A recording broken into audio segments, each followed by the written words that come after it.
وجهت لله حمدا وكرماني.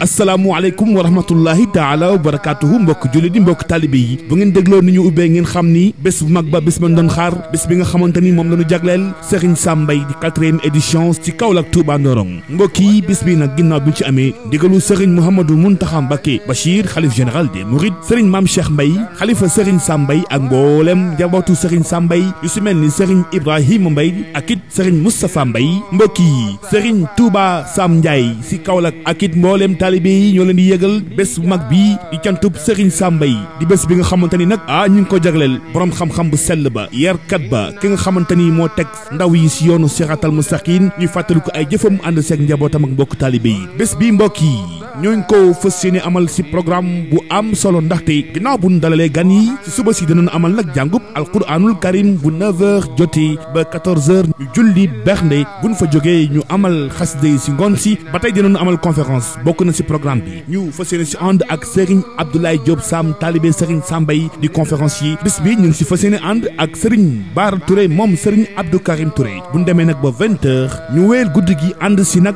ak Serigne Abdou Lahad Diouf jàngkatu xasida mooy fas yéene amal animation religieuse bi kañ lay doon mbokk yi juróom-ñaari fan si weeru novembre yem ak dimanche si Kaolack Touba Ndorong ñoo ngi sàkku ñëpp ñu teewe ko Serigne Touba Sam Ndiaye mi amal bés mag bi nee na fàttewuñu kenn bàyyiwuñ ñenn ba tey mbokk yi Serigne Touba Sam Ndiaye mi ngi leen di fàttali bis bi dinañ si amal ay ñaan jëmale ko nag si maamam soxna Astou Diouf mi fi bàyyeekoo woon ak tamit Serigne Ibrahima Niang di jaxbaatam ñu fas yéene leen fàttaliku.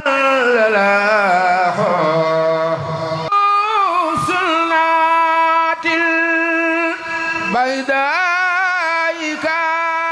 كاسفات